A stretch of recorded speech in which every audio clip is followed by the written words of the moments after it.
Bidadi township ಬೆನ್ನಲ್ಲೇ ಮೈಸೂರಲ್ಲೂ ಕೂಡ ರೈತರ ಭೂಮಿಗೆ ಕನ್ನ ಹಾಕಲಾಗಿದೆಯಾ? ಮಾಜಿ ಸಿಎಂ ಕ್ಷೇತ್ರದಲ್ಲೇ ಕೃಷಿ ಭೂಮಿಗೆ ಕೈ ಹಾಕಿದೆಯಾ ಡಿಕೆ ಸರ್ಕಾರ?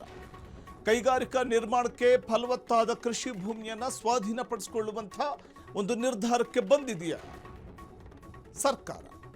ಇದು ಕೈಗಾರಿಕೆ ನಿರ್ಮಾಣಕ್ಕೋಸ್ಕರ ಫಲವತ್ತಾಗಿರುವಂಥ ಕೃಷಿ ಭೂಮಿಯನ್ನೇ ಬಳಕೆ ಮಾಡಿಕೊಳ್ಳೋದಕ್ಕೆ ನಿರ್ಧಾರ ತೆಗೆದುಕೊಂಡಿದೆಯಾ? ಅಡಕೆ, ಬಾಳೆ, ತೆಂಗು, ಭತ್ತ ಬೆಳೆಯುವಂಥ ಒಂದು ಪ್ರದೇಶ ಅದು. ಸಿದ್ದು ಕ್ಷೇತ್ರದಲ್ಲೇ 165 ಎಕರೆ ಕೃಷಿ ಭೂಮಿ. ಸಿದ್ದರಾಮಯ್ಯನವರು ಪ್ರತಿನಿಧಿಸುವಂತಹ ವರ್ಣಾ ಕ್ಷೇತ್ರದ ಗ್ರಾಮಗಳ ವ್ಯಾಪ್ತಿಗೆ ಬರುವಂಥ ಕೃಷಿ ಭೂಮಿ ಅದು. ಫಲವತ್ತಾದ ಭೂಮಿ ಕೊಡಲ್ಲ ಅಂತ ರೈತರು ಪಟ್ಟು ಹಿಡಿದಿದ್ದಾರೆ. KIADB ಮುಂದೆ ಭೂಮಿ ಕೊಡಲ್ಲ ಅಂತ ರೈತರು ಪ್ರತಿಭಟನೆಯನ್ನ ಮಾಡಿರುವಂಥದ್ದು. ಬಿಡದಿ ಟೌನ್ಶಿಪ್ ಯೋಜನೆಯ ವಿರೋಧದ ಬೆನ್ನಲ್ಲೇ ಮತ್ತೊಂದು ಕಡೆ ಮೈಸೂರಿನಲ್ಲಿ, ಅದು ವರ್ಣಾ ಕ್ಷೇತ್ರ, ಮಾಜಿ ಮುಖ್ಯಮಂತ್ರಿ ಸಿದ್ದರಾಮಯ್ಯನವರು ಪ್ರತಿನಿಧಿಸುವಂತಹ ಕ್ಷೇತ್ರದ ಹಲವು ಗ್ರಾಮಗಳಲ್ಲಿರುವಂಥ ಕೃಷಿ ಭೂಮಿ ನಾವು ಗಮನಿಸ್ತಾ ಇದ್ದೀವಿ. ಸಾಮಾನ್ಯವಾಗಿ ಈ ಕೈಗಾರಿಕೆಗೆ ಅಂತ ಪಡ್ಕೊಳ್ಳುವಂಥದ್ದು ಬರಡು ಭೂಮಿಗಳನ್ನು, ಕೃಷಿ ಭೂಮಿಯ ತಂಟೆಗೆ ಹೋಗೋದಿಲ್ಲ ಯಾವುದೇ ಸರ್ಕಾರ. ಬರಡು ಭೂಮಿಗಳಿದ್ರೆ ಅದು ಕೃಷಿಕರು ಒಪ್ಪಿದರೆ ಸೊ ಅಲ್ಲಿ ಒಂದು ಕಡೆ ಇವತ್ತಿನ ಮಾರ್ಕೆಟ್ ರೇಟ್ ಎಷ್ಟಿದೆ, ವ್ಯಾಲ್ಯೂ ಎಷ್ಟಿದೆ, ಅದರ ಪ್ರಕಾರ ಕೃಷಿ ಭೂಮಿಯನ್ನು ಅಥವಾ ಬರಡು ಭೂಮಿಯನ್ನು ಖರೀದಿ ಮಾಡುವಂಥದ್ದು ಒಂದು ವಾಡಿಕೆ. ಆದರೆ ಇಲ್ಲಿ ನಾವು ಗಮನಿಸ್ತಾ ಹೋದರೆ ಸಂಪೂರ್ಣ ಫಲವತ್ತಾದಂತಹ ಕೃಷಿ ಭೂಮಿ ಇದು. ಹಚ್ಚ ಹಸಿರಿನಿಂದ ಕಂಗೊಳಿಸ್ತಾ ಇರುವಂಥ ಈ ಕೃಷಿ ಭೂಮಿ ಇವತ್ತು ಸ್ವಾಧೀನಪಡಿಸ್ಕೊಳ್ಳೋದಕ್ಕೆ ಸರ್ಕಾರ ಮುಂದಾಗಿದೆ ಅನ್ನುವಂಥ ಒಂದು ವಿಚಾರವೇ ಇದೀಗ ರೈತರ ಆಕ್ರೋಶ ಕಾರಣ ಆಗಿದೆ. ವರ್ಣಾ ಕ್ಷೇತ್ರದ ಹಲವು ಗ್ರಾಮಗಳ ವ್ಯಾಪ್ತಿಗೆ ಬರುವಂಥ ಒಂದು ಜಾಗ ಇದು, ಅಥವಾ ಆ ವ್ಯಾಪ್ತಿಗೆ ಬರುವಂಥ ಗ್ರಾಮಗಳ ಒಂದು ಭೂಮಿ ಇದು, ಕೃಷಿ ಭೂಮಿ ಇದು. ಹಚ್ಚ ಹಸಿರಿನಿಂದ ಫಲವತ್ತಾಗಿ ಕೂಡಿರುವಂಥ ಒಂದು ಕೃಷಿ ಭೂಮಿ. ಎಲ್ಲಾದರೂ ಬರಡಾಗಿರುವಂಥದ್ದು ಕಾಣಿಸ್ತಾ ಇದೆಯಾ ಕೃಷಿ ಭೂಮಿ? ಇಲ್ವೇ ಇಲ್ಲ.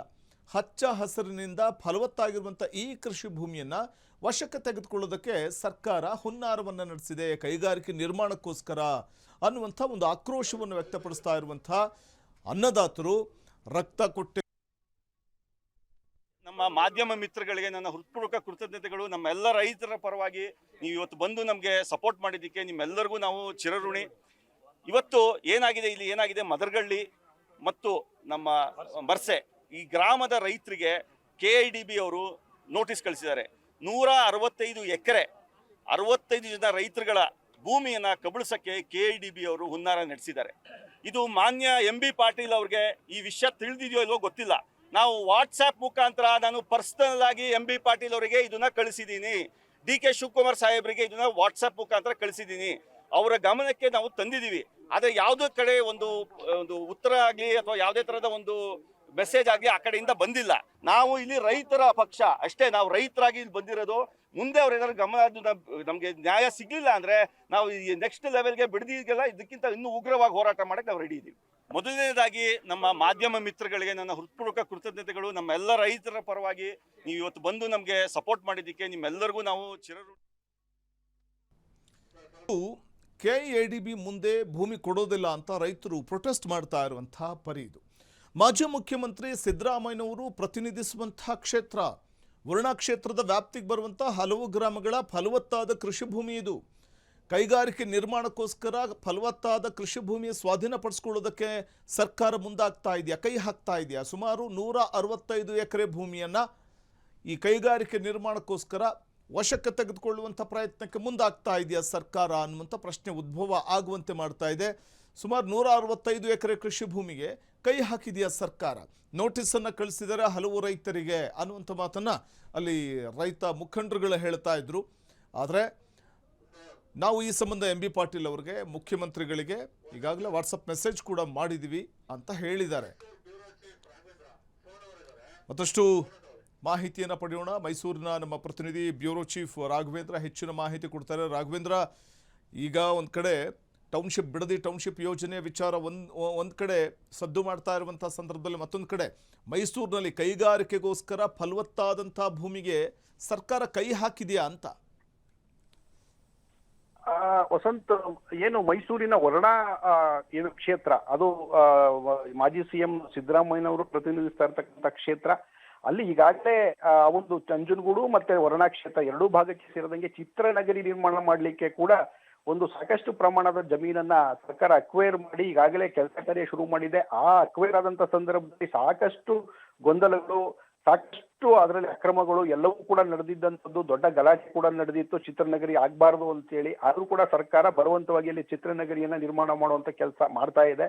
ಅದರ ಜೊತೆಗೆ ಏನು ವರ್ಣಾದಲ್ಲಿ ಮರಶೆ ಗ್ರಾಮದ ಸುತ್ತಮುತ್ತ ಅಂದ್ರೆ ಮೈಸೂರು ಮತ್ತೆ ನಂಜನಗೂಡು ನಡುವೆ ಬರ್ತಕ್ಕಂಥ ಮರಶೆ ಗ್ರಾಮ, ಅದರ ಸುತ್ತಮುತ್ತ ಇರ್ತಕ್ಕಂಥ ಒಂದು 4-5 ಗ್ರಾಮಗಳಲ್ಲಿ 165 ಎಕರೆ ಭೂಮಿಯನ್ನ ಸರ್ಕಾರ KDB ಮುಖಾಂತರ ಸ್ವಾಧೀನ ಮಾಡಿಸ್ಲಿಕ್ಕೆ ಹೊರಟಿದೆ. ಅದಕ್ಕೆ ಪಬ್ಲಿಕ್ ನೋಟಿಫಿಕೇಶನ್ ಕೂಡ ಮಾಡಿದೆ.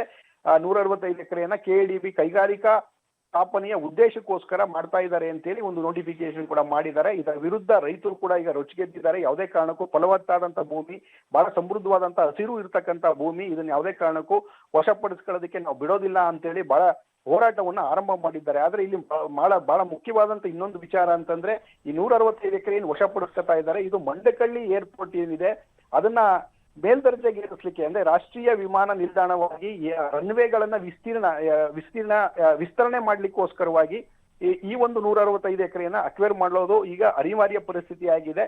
ಇದು ಬಹಳ ವರ್ಷಗಳ ಕಾಲ ನೆನೆಗುದಿಗೆ ಬಿದ್ದಿದ್ದಂತ ಕಾರ್ಯ ಇತ್ತೀಚೆಗೆ ಸ್ವಲ್ಪ ಸ್ಪೀಡ್ ಅಪ್ ಆಗಿದೆ.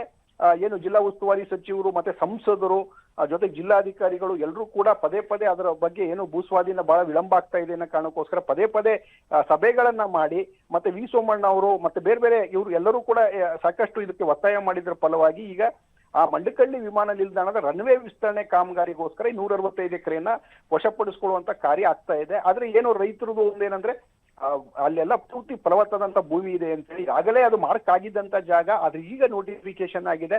ಆದ್ರೆ ಸರ್ಕಾರ ಇದಕ್ಕೆ ಮಧ್ಯಸ್ಥಿಕೆಯನ್ನು ವಹಿಸಿ ರೈತರಿಗೆ ಮತ್ತೆ ಬೆಳೆದಂತವ್ರಿಗೆ ಏನೂ ಅನ್ಯಾಯ ಆಗದೇ ಇರೋ ರೀತಿಯಲ್ಲಿ ಕ್ರಮ ವಹಿಸಬೇಕಾಗ್ತದೆ. ಒಂದು ವಿಮಾನ ನಿಲ್ದಾಣ ವಿಸ್ತರಣೆಯೂ ಆಗ್ಬೇಕಾಗಿದೆ, ರೈತರ ಹಿತ ಕಾಯುವಂತ ಕೆಲಸವೂ ಕೂಡ ಒಂದ್ ಕಡೆ ಆಗ್ಬೇಕಾಗಿದೆ. ಹಾಗಾಗಿ ಸರ್ಕಾರ ಇದು ಬಹಳ ಸೂಕ್ಷ್ಮ ಪರಿಸ್ಥಿತಿಯನ್ನ ಬಹಳ ಯೋಚನೆ ಮಟ್ಟಿ ಎಲ್ಲ ಅಧಿಕಾರಿಗಳು ಮತ್ತೆ ಸಮಕ್ಷಮದಲ್ಲಿ ಜನಪ್ರತಿನಿಧಿಗಳ ಸಮಕ್ಷಮದಲ್ಲಿ ಬಹಳ ಸಂಯೋಚಿತವಾದಂತ ನಿರ್ಧಾರವನ್ನ ತಗೊಳ್ಬೇಕಾಗ್ತದೆ. ವಸಂತ್, ಧನ್ಯವಾದ ರಾಘವೇಂದ್ರ ತಮ್ಮೆಲ್ಲ ಮಾಹಿತಿಗಾಗಿ.